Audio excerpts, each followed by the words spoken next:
Hello guys, welcome back to the DevSecOps channel. और आज हम स्टार्ट करने वाले हैं first project zero to prod वाला।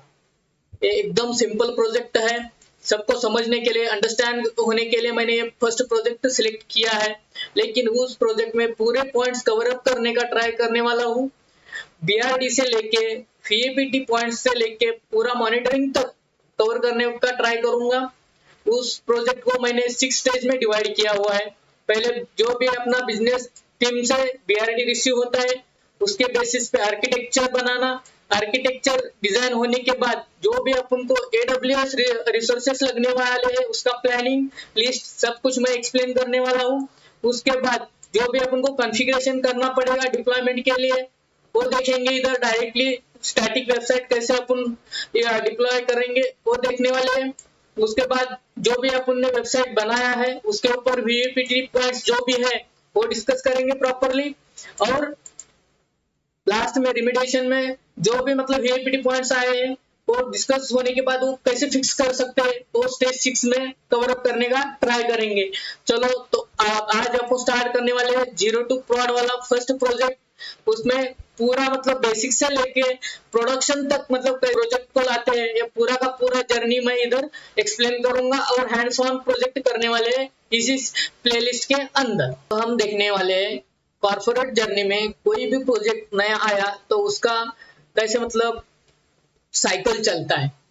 फर्स्ट, जिसकी भी कंपनी है, कोई भी हो, बैंक हो, मेडिकल की हो या एएमसी की हो, मतलब कौन सी भी कंपनी, फॉर एग्जांपल कोई भी ले लो, अगर उनको खुद का एप्लीकेशन बनाना है, उनकी फंक्शनैलिटी रन करने के लिए जो भी वो पूरा फर्स्ट वो अपने टीम, बिजनेस टीम के साथ डिस्कस करती है। वो बिजनेस टीम क्या करती है, जो भी मतलब उनका रिक्वायरमेंट है प्रॉपरली डॉक्यूमेंटेड करती है। उनका बजट कितना है, सब कुछ मतलब उनको अवेलेबिलिटी कैसे चाहिए, डाटाबेसेस का कौन सा चाहिए, किधर होस्टिंग करना है प्रोजेक्ट, एडब्ल्यूएस, एज्योर, जीसीपी, जो भी चाहे वो क्लाउड पे जिधर भी उनको डिप्लॉय करना है वो सब कुछ डिस्कस इस मीटिंग में किया जाता है। जो भी बिजनेस रिक्वायरमेंट है उसका डॉक्यूमेंट के बेसिस पे आर्किटेक्चर टीम से वो डिजाइन बना के लिया जाता है। वो आर्किटेक्ट टीम का वर्क रहता है कि पूरा डिजाइन प्रॉपरली वो अलाइन होना चाहिए बीआरडी डॉक्यूमेंट के साथ। ओके, वो होने के बाद जो भी बजट क्लाइंट ने बताया उसके अंदर जो भी रहता है वो प्रोजेक्ट अप्रूव होना चाहिए। एक बार अप्रूव होने के बाद उस दिया हुआ बजट के अंदर अप्रूव होने के बाद फिर क्लाउड इंजीनियर को इंफ्रा बनाने के लिए बोल दिया जाता है। मतलब वो डॉक्यूमेंट्स क्लाउड टीम के पास आता है इंफ्रा बनाने के लिए। जैसा मतलब जो भी डॉक्यूमेंट के ऊपर जो भी मेंटेन रहता है वो अपन को कॉन्फ़िगर करने के लिए क्लाउड इंजीनियर को बताया दिया जाता है। ओके, तब डेवलपर टीम जो है पैरेलली जैसे एप्लीकेशन चाहिए उनको उस लॉजिक यूज करके कोड बनाने के लिए स्टार्ट कर देती है। इधर तक क्लियर? वो कोड अभी टेस्टिंग फेज में रेडी होने के बाद जो भी कोड बनाया हुआ है डेवलपमेंट टीम ने गिट के ऊपर, गिटलैब के ऊपर जो भी रखा हुआ कोड है वो कोड गिटलैब से या गिट से सर्वर पे लेके जाने का, उधर डिप्लॉय करके एप्लीकेशन टेस्ट करने का, ये पूरा CI/CD के अंदर आता है। ठीक है, CI/CD में अपन जो भी डेवलपर टीम ने कोड दिया है वो लेकर उधर सर्वर पे डिप्लॉय करना है, वो CI/CD के अंदर आता है। वो डिप्लॉय करने के बाद उसके बाद QA टेस्टिंग स्टार्ट हो जाता है। QA टेस्टिंग हो जाता है, उसमें ऑटोमेशन टेस्टिंग रहता है, मैन्युअल टेस्टिंग रहता है, ऑटोमेटिक टेस्टिंग, मैन्युअल टेस्टिंग, सब कुछ टेस्टिंग होने के बाद उधर क्लाइंट के भी लोग रहते हैं कि जो भी फंक्शनैलिटी है मतलब एज एक्सपेक्टेड है या नहीं, ये पूरा प्रॉपरली चेक किया जाता है। लॉगिन वगैरह जो भी ट्रांजेक्शन वगैरह फॉर एग्जांपल कुछ भी पकड़ लो, ये इधर पूरा देख लेते हैं प्रॉपरली।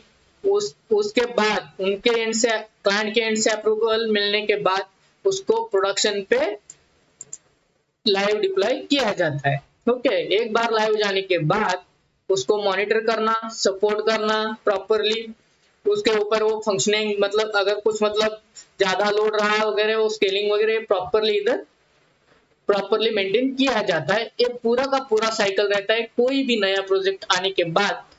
कॉर्पोरेट जर्नी में ये सिनेरियो फॉलो किया जाता है।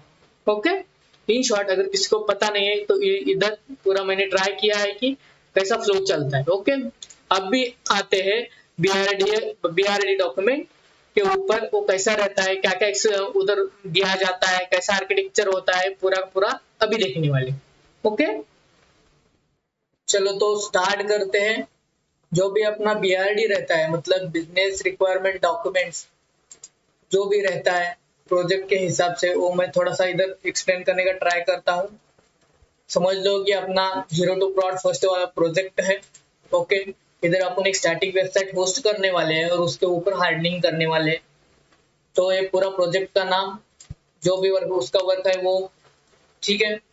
उसके बाद जो भी उस प्रोजेक्ट की समरी है वो रहती है, वो बिजनेस के एंड से जो भी रिक्वायरमेंट है उनको ज्यादा सिक्योर चाहिए, हाईली अवेलेबल चाहिए, ठीक है।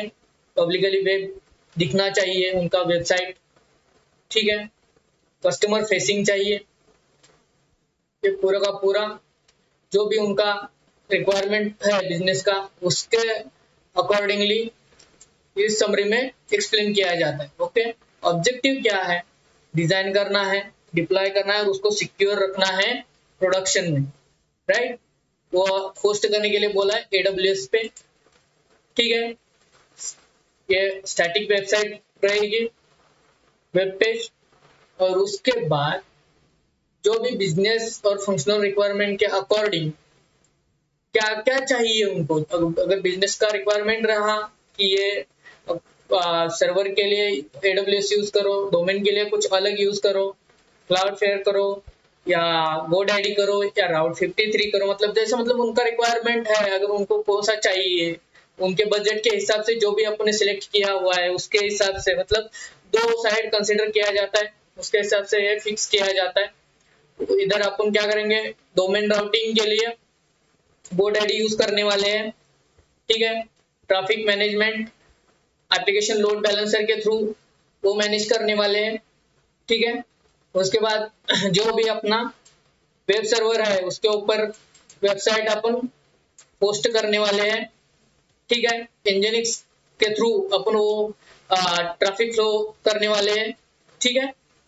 वो हाईली अवेलेबल होना चाहिए, कितना भी ट्रैफिक बढ़े उसके ऊपर VAPT पॉइंट जो भी है, हार्डनिंग पॉइंट जो भी है, वो हम देख लेंगे, ठीक है। पूरा ये डॉक्यूमेंट में मेंशन किया होता है।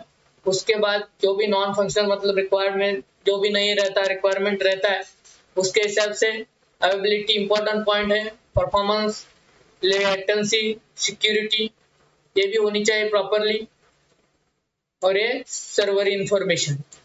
ओके, HTTP सिक्योरिटी हिडर्स, ये भी पॉइंट्स अपन देख लेंगे, ठीक है। ये पूरा Nginx के कॉन्फ़िग के अंडर आता है, HTTP सिक्योरिटी हिडर्स, तो उधर से मैनेज कर सकते हैं अपन, ठीक है। स्कोप ऑफ वर्क में क्या, इन स्कोप में DNS इंटीग्रेशन तो GoDaddy के थ्रू करने वाले हैं।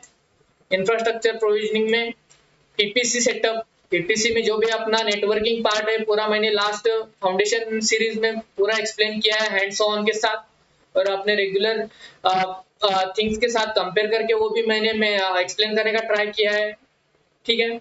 उसमें जो भी पब्लिक प्राइवेट सबनेट जो भी रहता है, वो इंटरनेट गेटवे क्या रहता है, security groups and all those things, उधर अपन ने पूरा ट्राई किया है एक्सप्लेन करने का।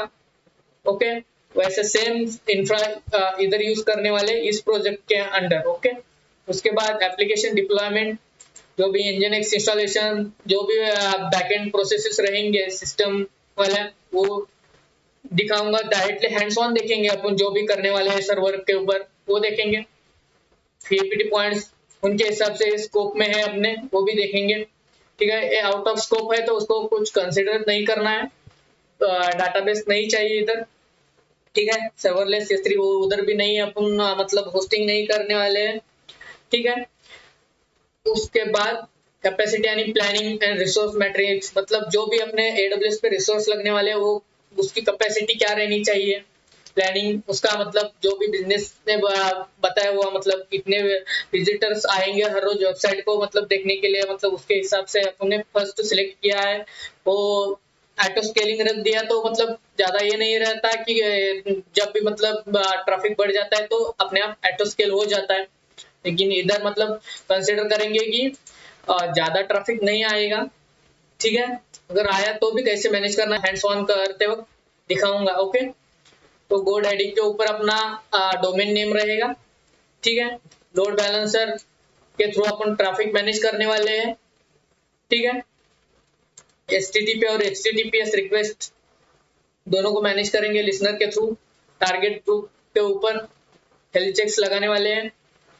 उसके बाद कंप्यूट के लिए EC2 यूज करेंगे, उधर अपना वेबसाइट होस्टिंग करने के लिए, ठीक है। और उसके बाद नेटवर्किंग के लिए VPC रहेगा, उधर खुद के लॉजिकल आइसोलेशन। VPC मतलब एक खुद का लॉजिकल आइसोलेशन पार्ट है AWS में, जैसे कि मैंने एक्सप्लेन किया हुआ है प्रॉपरली। उसके बाद जो भी सिक्योरिटी ग्रुप रहे, अपने सिक्योरिटी ग्रुप रहेंगे, एक तो एप्लीकेशन लोड बैलेंसर का सिक्योरिटी ग्रुप रहेगा, उसके बाद EC2 सर्वर का सिक्योरिटी ग्रुप रहेगा।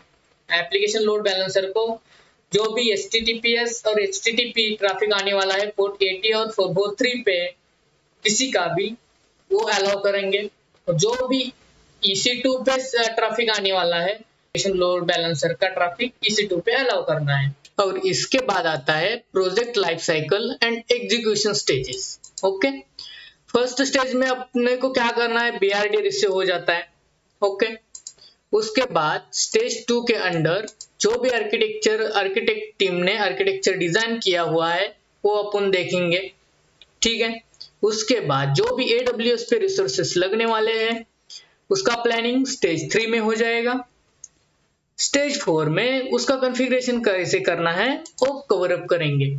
उसके बाद जो भी कॉन्फ़िगरेशन अपने किया है उसके VAPT पॉइंट्स देख लेंगे।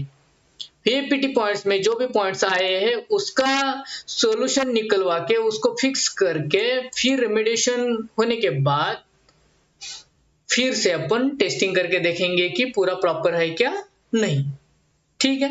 ये पूरे जो भी 6 स्टेजेस है प्रॉपरली ट्राई करेंगे कि कवर अप करने का। Okay, thank you so much.